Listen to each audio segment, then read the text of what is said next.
नमस्कार दोस्तों, जीके और पप्सा यूट्यूब चैनल में आपका हार्दिक स्वागत है।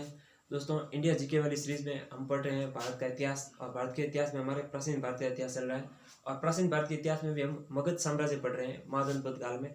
और मगध साम्राज्य के राजवंश जो पढ़ रहे हैं उसमें हमारे चल रहे हैं अभी मौर्य वंश। और मौर्य वंश में भी आज हम पढ़ेंगे अशोक, यानी कि सम्राट अशोक, अशोक महान को आज पढ़ेंगे। क्योंकि कल हमने देखा था कि चंद्रगुप्त मौर्य के जो पुत्र हैं बिंदुसार, बिंदुसार के दो पुत्र होते हैं, सुसीम और अशोक। तो हम यहाँ कह सकते हैं मगध साम्राज्य। और मगध साम्राज्य में भी हम पढ़ रहे हैं यहाँ पे हमारे महाजनपद काल, या महाजनपद काल में मगध साम्राज्य हो गया। और यहाँ हम लिख सकते हैं मौर्य वंश। और मौर्य वंश में चंद्रगुप्त मौर्य मौर्य वंश की स्थापना करता है। उसका बेटा है बिंदुसार। बिंदुसार के बाद आते हैं बिंदुसार, हमने कल पढ़ा था। बिंदुसार के दो पुत्र, एक है बड़े का नाम सुसीम और छोटे का नाम अशोक। तो सुसीम में ये कश्मीर का राज्यपाल होता है, वहां से राज्यपाल नियुक्त किया गया होता है। और अशोक होता है अवंती, यानी कि मध्य प्रदेश वाला भाग है जो उसका, अवंती का राज्यपाल होता है। इसी दौरान क्या होता है कि ये हमारे जम्मू कश्मीर वाला भाग है, ये हो गया मगध। यहाँ बिंदुसार यहाँ था और अशोक यहाँ पे था अवंती में, और सुसीम यहाँ पे था कश्मीर में। और कश्मीर में लोगों ने विद्रोह कर दिया। और कश्मीर वालों का इतिहास ये है, अब भी हरकतें कर रहे हैं। अब तो नहीं करेंगे, धारा 370 हट गई है और उसके बाद काफ़ी वो कहते हैं ना धीमे पड़ गए हैं। और अब इनके मंसूबे काम नहीं रहेंगे। और भारत सरकार, या फिर हम कह सकते हैं कि जो धारा 370 हटा के एक बहुत अच्छा काम कर दिया है। तो हम कश्मीर जो हमारा कहते हैं ना भारत का भी अंग है, और कहीं कहीं वो मुख्य धारा से जुड़ा हुआ नहीं था, शेष भारत से अपने आप को अलगाव महसूस करता था, अब भारत के साथ शामिल हो गए हैं। तो निश्चित तौर पर कश्मीर में हमारा भी जो शेष भारत का भी कश्मीर में आना जाना होगा, और कश्मीर का भी शेष भारत में आना जाना होगा। तो वो अपना है, थोड़ा पिछड़ा हुआ था, अब वापस जुड़ गए हैं। तो पहले जैसा यह हो जाएगा, उसमें कोई दिक्कत नहीं रहेगी। तो ये इन्होंने विद्रोह कर दिया कश्मीर में। तो यह बिंदुसार था। बिंदुसार ने कहा सबसे पहले सुसीम को भाई रोको विद्रोह, लेकिन सुसीम है जो विद्रोह रोकने में असफल हो गया। तो फिर अशोक को भेजा, अशोक ने भेजा, और अशोक ने दूसरे दिन ही यहाँ पूरा विद्रोह वगैरह शांत कर दिया। और यहाँ से चिट्ठी आई, चिट्ठी भेज दी किसके पास, यहाँ बिंदुसार के पास, कि यहाँ पर सब राजी खुशी है, शांति, यहाँ पर शांति की स्थापना हो गई है। तो बिंदुसार को भी लगा 2 दिन में ही कैसे अशोक, मतलब सुसीम तो काफी दिन तक या संघर्ष किया, फिर भी कोशिश की, फिर भी मतलब यानी शांति स्थापना नहीं हुई। और अशोक ने तो वहां जाते ही मतलब कमाल कर दिया। ऐसा क्या हो गया। तो अशोक अशोक महान बनने से पहले आपको बता दें कि तो अशोक एक बहुत ही मतलब भयंकर हिंसात्मक यानी कि शासक था वो, अशोक महान बनने से पहले तक। और उसमें मतलब इतना साहस था, उसमें बाहुबल एक तरह से कह सकते हैं। उन्हें बहुत कष्ट और संघर्ष झेले, तब जाके वो अशोक महान बना। तो शुरू से ही जब वो मतलब कहते हैं ना कि बाल्यावस्था में था, तो उसने संघर्ष देखे, बहुत ही दुख दर्द झेले। तो जो कहते हैं ना शुरुआत में दुख दर्द झेलता है वो बहुत जो है मतलब मजबूत बन जाता है। आप मिट्टी के कच्चे घड़ों पे देख लीजिए, तो पकता है, पकने के बाद मजबूत बनता है। तो इसी प्रकार अशोक था, पहले शायद मिट्टी का ही घड़ा समझ सकते हैं हम इसको था, लेकिन बाद में बहुत बड़ा मजबूत बन गया था, पक्की ईंट बन गया था, पहले कच्ची ईंट था। तो इस प्रकार इसने जो कश्मीर में लोगों को आवाज आती इतना भयंकर मारा कि मतलब किसी ने फन नहीं उठाई वापस।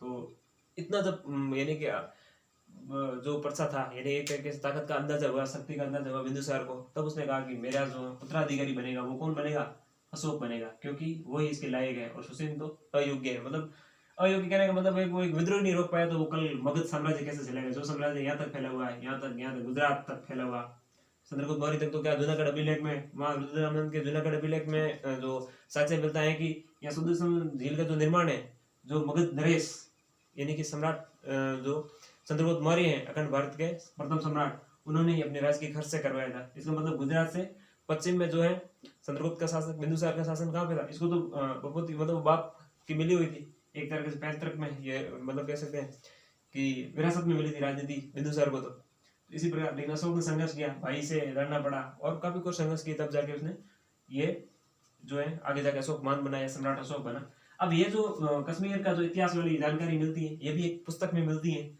और उस पुस्तक का नाम है राज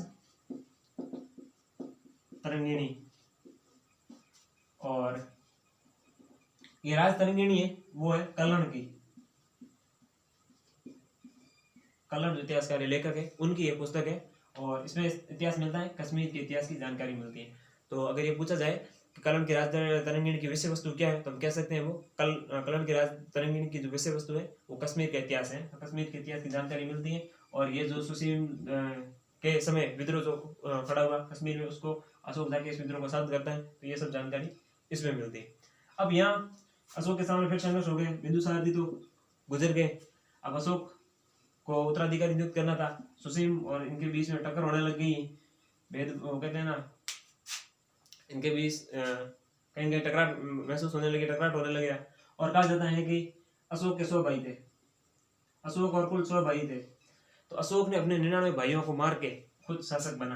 अब देखो, महान बनने से पहले तो वो कितना मतलब उसने हत्याएं की है, कितना अहिंसक था, ये देख सकते हैं हम, अपने भाइयों को नहीं छोड़ा। तो कहते हैं कि अशोक ने एक दिन मतलब जब उसको लगा है कि अब अशोक ताकतवर हो गया, और कहीं ना कहीं है जो महाराज यानी कि बिंदुसार जी है वो अशोक को उत्तराधिकारी बनाएंगे, कहीं ना कहीं उनको ऐसा महसूस हो गया था ये विद्रोह जो है शांत करने के बाद। अशोक को भी ऐसा महसूस हो गया, और जनता को भी लगने लगा कि अगला शासक होगा अशोक होगा। तो अशोक को डर लग गया कि उसके भाई उसको धोखे से मार सकते हैं या कुछ भी कर सकते हैं। तो अशोक भी अपने जो तैयारी थी उस हिसाब से ही कर ली इसने भी। और एक दिन अशोक ने इधर बिंदुसार जी चले जाते हैं, गुजर जाते हैं, तो अशोक क्या करता है, अपने 99 भाइयों को सुसीम सहित सभी 100 भाई इकट्ठे होते हैं एक मैदान में, और कहते हैं कि यहाँ हम हैं जो घूमने जाएंगे, या फिर कह सकते हैं शिकार करने के लिए जाएंगे। लेकिन अशोक वहाँ अपने 99 भाइयों को मरवा देता है, और 99 भाइयों को मरवाने के बाद सुसीम यानी कि 99 भाइयों को मरवा देता है, 99 सुसीम था, 100 खुद था। तो वो जब सुसीम पास में आता है कि अब हम राज करेंगे, सुसीम यही सोच के आया था बाकी वाले भाई मर गए, अब राज्य के 2 हिस्से हो जाएंगे। लेकिन अशोक ने कहा राज्य के 2 हिस्से नहीं होंगे, हम दोनों में से एक का हिस्सा होगा। अशोक ने सुसीम को भी मार दिया। तो अब अशोक के लिए कोई खतरा नहीं था, और अशोक की मान एक शासक बन गया, किसका, मगध साम्राज्य का। और अब अशोक के कोई भी दिक्कत या कोई प्रॉब्लम होने वाली नहीं थी। अपने भाइयों को भी मार दिया था, जो एक संकट था सुसीम उसको भी मार दिया, मतलब अपने 99 भाइयों को मार दिया। और अब अशोक के सामने उत्तराधिकारी से संबंधित कोई या रिलेटेड कोई इशू नहीं होने वाला था, और अशोक है जो मगध का सम्राट बन गया। अब अशोक है, अशोक के बारे में भी देख लेते हैं थोड़ा।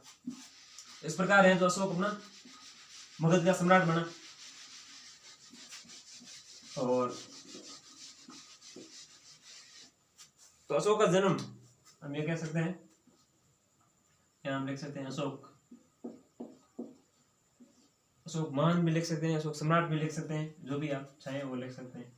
सबसे पहले जन्म हुआ है अशोक का 304 BC या ईसा पूर्व, क्योंकि 298 ईसा पूर्व तो किसका जो है, चंद्रगुप्त मौर्य का जो मृत्यु होती है श्रवणबेलगोला वो कर्नाटक में, और 304 ईसा में अशोक का जन्म होता है। और राज्याभिषेक ये होता है 269 BC 269 ईसा पूर्व में अशोक का राज्याभिषेक होता है। और राज्याभिषेक के 8वें वर्ष में या 8वें वर्ष बाद तो कलिंग युद्ध, 8वें वर्ष बाद तो कलिंग युद्ध कब हो जाएगा, 261 BC ईसा पूर्व। क्या होता है, कलिंग युद्ध।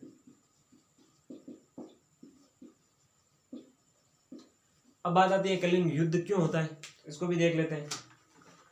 कलिंग चूंकि पूर्व में जो हमारा ये हम कह सकते हैं भारत का मैप है, ये मगध साम्राज्य था, और ये उड़ीसा वाला भाग था यहाँ पे, ये असम वाला भाग, ये सब पूरा क्षेत्र मिला के जो है वो कलिंग कहलाता था। और यहाँ कलिंग में एक तो हाथी बहुत फेमस थे, हाथी कह सकते हैं, दूसरा यहाँ जंगल थे, लकड़ी बहुत फेमस थी, लकड़ी। और एक बार कहा जाता है कि अशोक जो है अपने यानी कि वो शिकार खेलने के लिए या फिर ऐसे ही जो राज्य की यात्रा करने के लिए जाता है, तो कलिंग में ऐसे ही चला जाता है। कलिंग में वो देखते हैं कि जंगल में गुजरते वक्त तो कलिंग नरेश की पुत्री राजकुमारी वहाँ वो भी जंगल में घूमने आई होती हैं, या फिर कह सकते हैं कि ऐसे ही घूमने गई हुई थी। उस राजकुमारी को देखने के बाद अशोक ने पूछा भाई अपने जो मंत्री थे उन्होंने, और वहाँ के जो कोई सैनिक वगैरह थे उनसे भी पता किया कि भाई ये भला कौन है। तब वहाँ के बताया कि एक जो है कलिंग नरेश की जो है वो राजकुमारी है या पुत्री है। तो अशोक ने कहा भाई हमें तो पसंद है, ये हमें तो ब्याह करने से शादी करनी है, तो अब क्या किया जाए। तब उन्होंने बताया कि भाई अब यहाँ आए हुए हो तो जो है कलिंग नरेश है, या फिर कलिंग नरेश से ही मिला जाए। तो कलिंग नरेश से मिलने गए नंदराज, कलिंग नरेश का नाम था नंदराज। तो कलिंग नरेश नंदराज से मिलने गए और अशोक ने कहा कि मैं मगध सम्राट अशोक मौर्य और यहाँ बस घूमने आया था, या ये कह सकते हैं अपनी सेना के साथ गया और कहा कि हमें तो आपकी पुत्री पसंद है और हम तो वैवाहिक संबंध करना चाहते हैं, विवाह बनाना चाहते हैं, विवाह करना चाहते हैं। लेकिन कलिंग नरेश ने कहा कि भाई कलिंग की जो बेटियां हैं वो सिर्फ कलिंग में ही शादी करती हैं, कलिंग की बेटी कलिंग में ही शादी करती है, कलिंग से बाहर शादी नहीं कर सकती है, हमारे यहाँ का सिद्धांत है।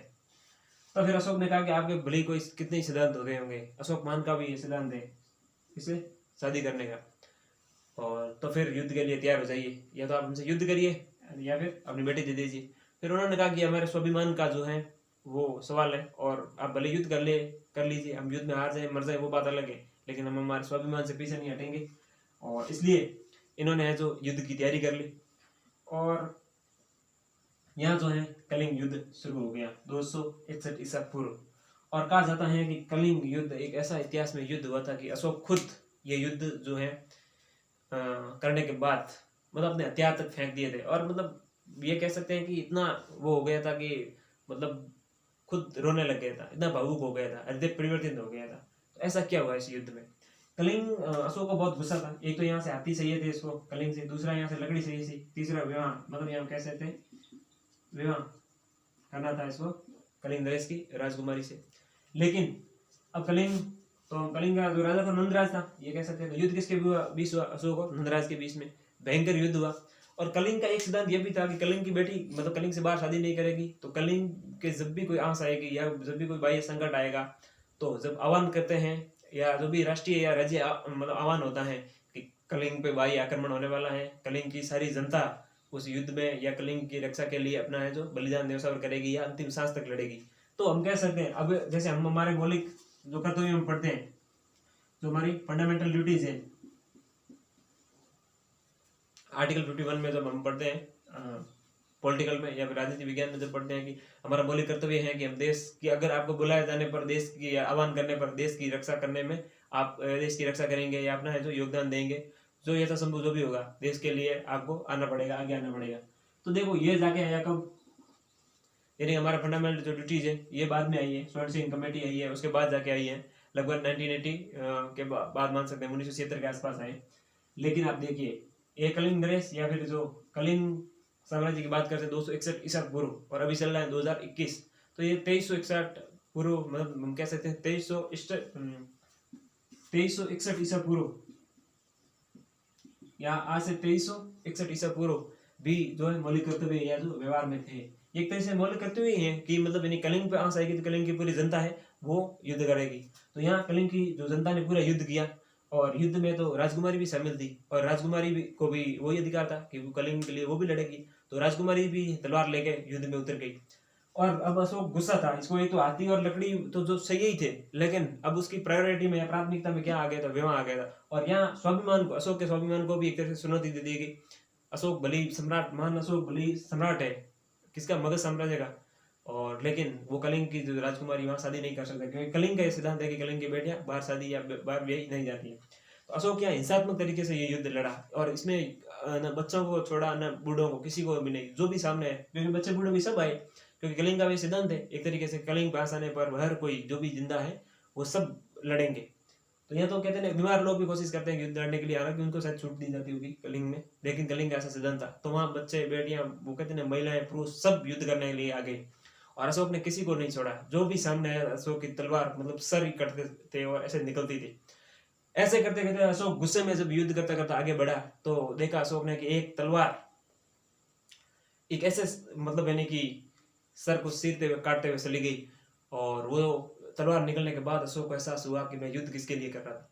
यानी कि राजकुमारी युद्ध करते हुए वहाँ अपना जो है वीरांगना एक तरीके से वो मतलब अपना शहीद हो गई, उसने अपने जो शहादत दे दिया, बलिदान दे दिया, क्योंकि वहाँ का नियम था कि सबको हर कोई युद्ध लड़ेगा, कलिंग का जो भी प्रत्येक नागरिक होगा वो युद्ध लड़ेगा। और इस युद्ध में अशोक ने जब तलवार चलाई तो अशोक ने देखा है कि वैसे तो 4-5-10 लोग और भी कटे होंगे उस अशोक के तलवार के घाव में, लेकिन एक ऐसा चेहरा कट गया, अशोक देखते ही रह गया उसको, और वो थी कलिंग नरेश की पुत्री राजकुमारी, और राजकुमारी का भी सिर अशोक ने काट दिया। फिर अशोक ने सोचा कि जैसे पाने के लिए जो युद्ध किया था हमने तो सब कुछ खो दिया।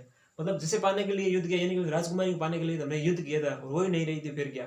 तो अशोक कहते हैं कि उस दिन के बाद मतलब अशोक ने हथियार, वो कहते हैं ना कि हथियार, इन हाथों ने हथियार छोड़े हैं, अभी सलाह नहीं भूले हैं, तो वो बात अलग थी। लेकिन अशोक उसके बाद यानी कितना भावुक हो गया और बहुत रोने लग गया, मैंने ये क्या कर दिया, इससे बड़ा अन्याय। यानी कि उस समय अशोक का जो हृदय परिवर्तित हो जाता है। तो कलिंग युद्ध के बाद है जो अशोक का हृदय परिवर्तित हो जाता है, और कलिंग युद्ध के बाद ही अशोक है जो अशोक महान कहलाते हैं। या आगे उनकी धर्म नीति आएगी, बौद्ध धर्म अपना लेंगे, वो सब भी हम पढ़ेंगे, ऐसी बात नहीं है। लेकिन कलिंग युद्ध के बाद है जो अशोक, जो कहीं अहिंसात्मक था या फिर एकदम वो कहते हैं ना शक्तिशाली, या जिसमें साहस पे बल पर और अपनी ताकत का जो गुरूर करता था।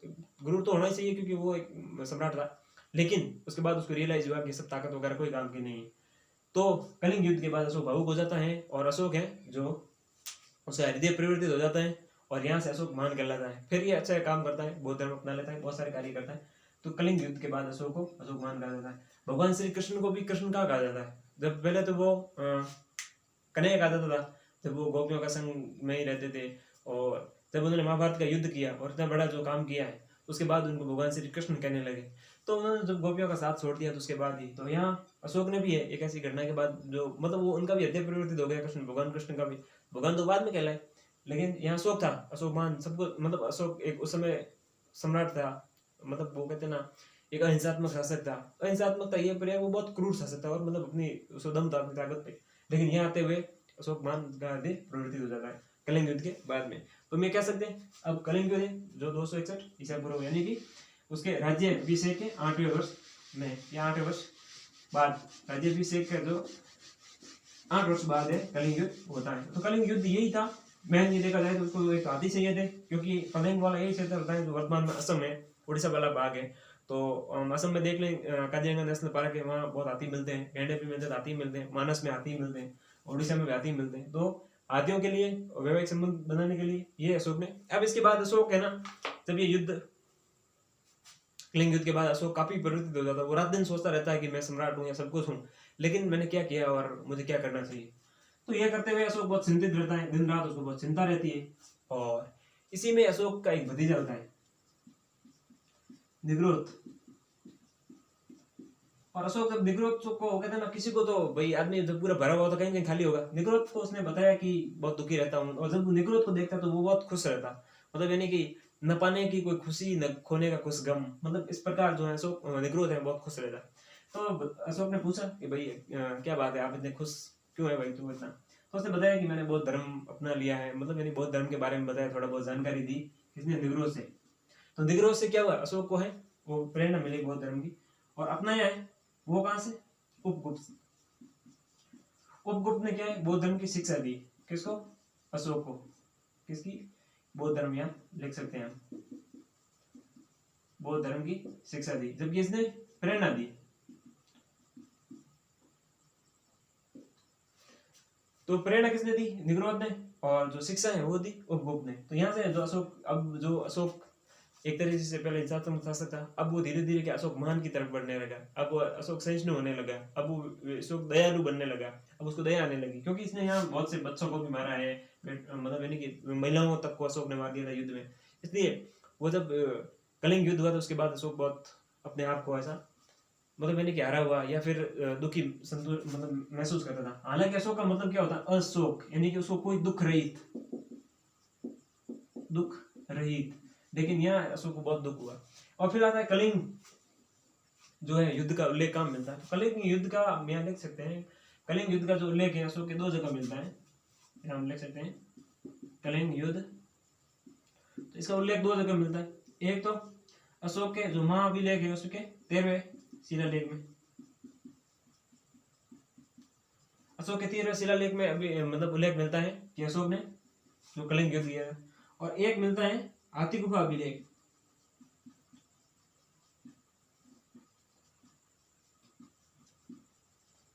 अभी हाथी गुफा अभिलेख है। तो ये कलिंग जो है मतलब यानी कि वहां के थे, कलिंग के राजा के थे। तो क्या नंदराज के थे, नहीं, नंदराज का नहीं था ये, और न ही ये अशोक का जो अभिलेख था, हाथी गुफा अभिलेख है, वो नहीं तो नंदराज का था, न ही अशोक का था। ये थे उड़ीसा, या हम कह सकते हैं कलिंग के राजा खारवेल का अभिलेख था। और खारवेल का जो आदिगुफा अभिलेख, उसमें क्या मिलती है, कलिंग युद्ध की जानकारी मिलती है। और एक अशोक के जो 14 शिलालेख है, बड़े महाशिलालेख उसको कहा जाता है, तो उसके वृहत शिलालेख कहा जाता है। उसके 13वें शिलालेख में है जो अशोक के कलिंग युद्ध का उल्लेख है। अब हम देख लेते हैं 2-3 कुछ और जानकारी इसमें अशोक के बारे में।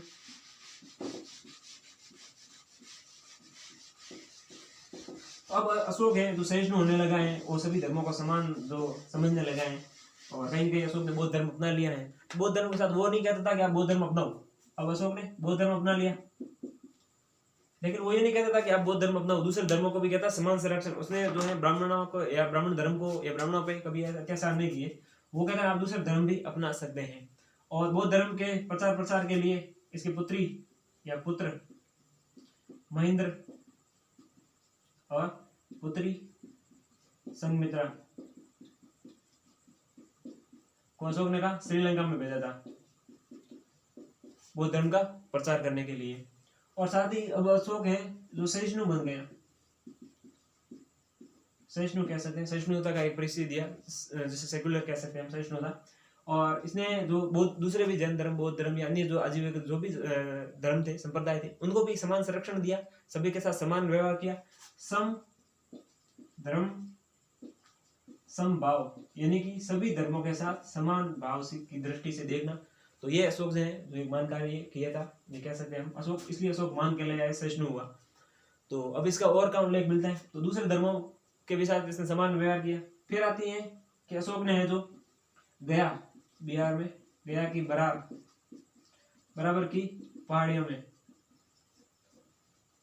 4 गुफाएं बनाई। और ये जो गुफाएं थी, ये थी सुदामा,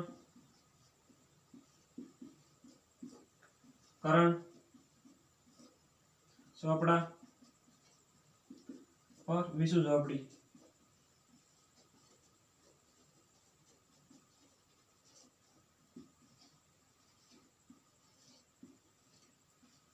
तो अशोक ने ये जो 4 गुफाएं बना के ये भेंट कर दी, एक तरीके से ये दे दी बौद्ध मठ के लिए या फिर बौद्ध धर्म के लिए, हम ये कह सकते हैं। तो जिससे अशोक को सहिष्णु माना जाता है। और अन्य धर्मों के लिए भी अशोक ने ये जो काम किए, धार्मिक जो उसकी उपलब्धियां थी या धार्मिक कार्य थे, वो हम कह सकते हैं। और फिर अशोक ने धार्मिक सहिष्णुता के साथ साथ, ये हम कैसे सहिष्णु, तो मतलब इसको हम धार्मिक सहिष्णु भी मान सकते हैं, धार्मिक कह सकते हैं आगे, धार्मिक सहिष्णुता या धार्मिक सहिष्णु अशोक बन गया था। और इसने जो धर्म का प्रसार करने के लिए, बौद्ध धर्म का प्रसार करने के लिए उसने धम्म मात्र की वो कह सकते हैं एक तरीके से पद या अधिकारी नियुक्त कर दिया, ये पद या अधिकारी जो नियुक्त कर दिया गया। और इसकी जो जानकारी मिलती है अशोक के जो वृहत शिलालेख के शब्द है, उनमें से 5वें जो शिलालेख में अशोक ने इसका उल्लेख किया। फिर अशोक है जो 12वें शिलालेख में एक और कहता है स्त्री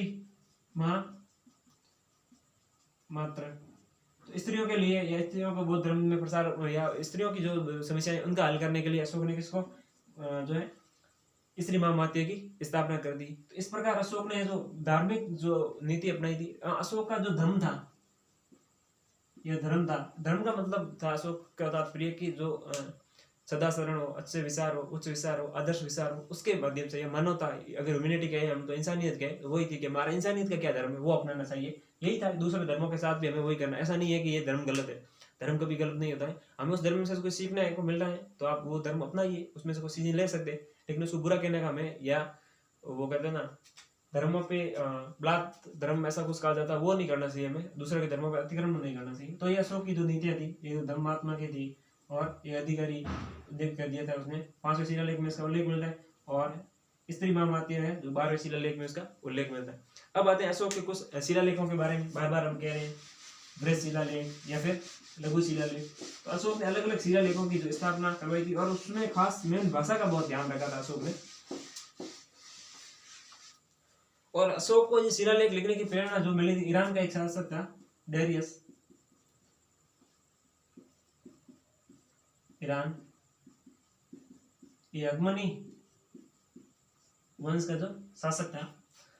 और ये भी क्या अपने शिलालेख जो भी कार्य किए उसको पत्थर पे खुदवा के अपने राज्य में कहीं टांग दो, रख दो, या से लोगों को प्रेरणा मिले कि ये महान सम्राट अशोक ने करवाए या फिर डेरियस ने करवाए। तो इस प्रकार तो अशोक ने जो है इसकी बहुत भाषा का बहुत उसने ध्यान रखा। तो हम कह सकते हैं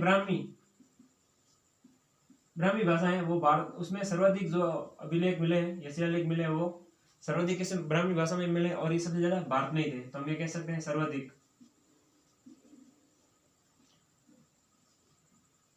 और दूसरी जो अशोक की भाषा थी शिलालेखों की वो थी खरोष्ठी, और खरोष्ठी मिली वो पाकिस्तान में, हम कह सकते हैं पाकिस्तान में इसके जो शिलालेख मिले वो खरोष्ठी भाषा में मिले, लिपि में मिले। तीसरी थी अरामाइक, अरामाइक थी, ये थी अफगानिस्तान कह सकते हैं। और चौथी जो अशोक की भाषा थी वो थी ग्रीक, और ये यूनान तुर्की, यूनान कह सकते हैं, ग्रीक जो देश था या तुर्की, और उस समय उसको एशिया माइनर कहा जाता था तुर्की को। कब? ये महाजनपद काल में या फिर जो प्राचीन काल में, तो एशिया माइनर ये तुर्की का ही नाम था। तो ये अशोक के जो शिलालेखों की भाषा थी। और अशोक को जो शिलालेख लिखने की प्रेरणा मिली वो कहाँ से? ईरान के शासक डेरियस जो अकबरी वंश का था। तो इस प्रकार अशोक ने जो अभी हम कल देखेंगे अशोक के शिलालेख, महाशिलालेख, तो इसने को लघु शिलालेख है वो 7 की संख्या में लघु, और वृहद या बड़े जो शिलालेख है हम कह सकते हैं वृहद, तो वो सदा शिलालेख है। उन सदा शिलालेखों को कल हम पढ़ेंगे। और इसमें आज हमने मुख्य यह देखा कि अशोक के जीवन परिचय, खास की उसने कलिंग युद्ध, अशोक महान कैसे बना, अशोक ने किस प्रकार है जो राज्याभिषेक हुआ, किस प्रकार अपने भाइयों से उसके संघर्ष हुआ, फिर कलिंग युद्ध के बाद अशोक किस प्रकार एकदम से परिवर्तित हो गया, और उसने जो मतलब इसको इतना दर्द हुआ कि दुनिया मतलब अशोक ने इतना बड़ा जो है गलत काम कर दिया एक तरीके से, तो अपने आप में उसको ग्लानि फील हो रही थी, मतलब आत्मग्लानि हो रही थी कि मैंने ऐसा क्यों किया। तो कहीं कहीं वहां तक तो अशोक ठीक था, लेकिन उसके बाद ही कह सकते हैं कि अशोक महान बना। उस समय तो वो अपने एक शासक की अहमियत से, योद्धा की अहमियत से वो युद्ध लड़ता था, अपने आप को ताकतवर या महान समझता था। लेकिन जब उसने हृदय परिवर्तित हुआ और जो कलिंग युद्ध हुआ, कलिंग युद्ध के बाद में उसने जो नरसंहार किया एक तरीके से, मतलब यानी कि बच्चों को भी नहीं छोड़ा, सबको अशोक ने मार दिया।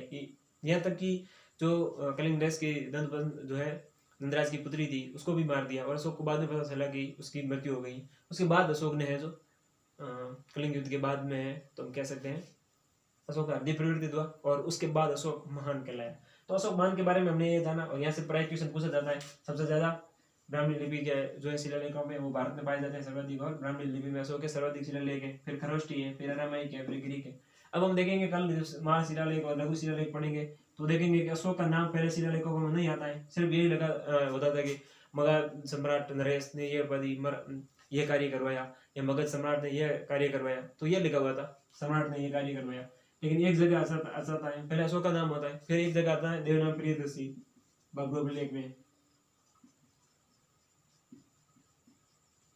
देवसा, फिर ये, तो फिर ये धीरे धीरे आगे हम कल हम पढ़ेंगे, तो उसमें हम देखेंगे शिलालेखों में और अशोक का शिलालेखों क्या इंपोर्टेंस है, और क्या क्या कौन कौन से शिलालेख है, उससे कहाँ से क्वेश्चन बनते हैं। अब इसमें अगर ये मिलाने के लिए आए तो भी जैसे इसको सम्मिलित करिए उसके रूप में भी आ सकता है। ये भी पूछा जाता है अशोक को प्रेरणा कहाँ से मिली शिलालेखों को लिखने की, लिपि की, तो ये लिपि का बहुत ध्यान रखता था, तो इस वजह से ये भी डेरियस से हम याद रख सकते हैं। फिर पूछे डेरियस किस वंश का शासक था, ये भी पूछा जा सकता है। फिर वो कह सकते हैं धर्म सहिष्णु के रूप में अशोक की जो नीति थी, तो उसमें आप ये बताइए कि अशोक ने जो है जो 4 गुफाएं बनी थी वो कौन कौन सी थी, तो सुदामा हो गई, करण हो गई, चौपड़ा, विष्णु चौपड़ी, ये बरार में जो है गया में अशोक ने जो वो गुफाएं बनाई थी।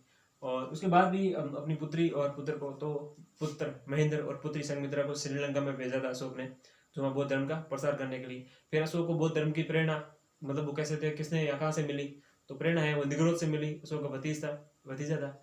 आपको पता होगा कि बौद्ध धर्म में अगर हम पढ़ेंगे कि महात्मा बुद्ध को जब वो ज्ञान प्राप्ति होती है ग्रह त्याग की घटना से पहले, जब वो एक सन्यासी को देखते, साधु को देखते, प्रसन्नचित्त एकदम चेहरा, और उसको देखते हैं चेहरे पे तेज, तो ऐसे जब हसमुख एक तरह कह सकते हैं, जब सन्यासी को देखा तो महात्मा बुद्ध का भी जो है वो एक तरीके से उनके प्रति लगा हो गया, और लगा कि हमें भी सन्यासी बनना है। तो उसी प्रकार अशोक को भी किसको निग्रोध को देखने के बाद ऐसा लगा, उपगुप्त ने जो बौद्ध धर्म की शिक्षा दी अशोक को। और फिर अशोक ने अपनी जो धार्मिक सहिष्णुता के लिए धम्म महामात्रा की नियुक्ति की 5वें शिलालेख में। 12वें शिलालेख में स्त्री महामात्रा की जो शिलालेख लिखा कि जिसमें महिलाओं को है जो सम्मान मिले। तो इस प्रकार आज हमने देखा अशोक मान के जो सामान्य जीवन परिचय और कुछ उसकी उपलब्धियों के बारे में। कल हम इसको कंटिन्यू करेंगे, अशोक के शिलालेख और लघु शिलालेखों को, महाशिलालेखों को पढ़ेंगे। उम्मीद करते हैं इस वीडियो से जरूर आपने कुछ सीखा होगा। अगर हमारे वीडियो पसंद आता है तो उसको लाइक करिए, शेयर कीजिए, कमेंट कीजिए और चैनल को सब्सक्राइब कीजिए। धन्यवाद।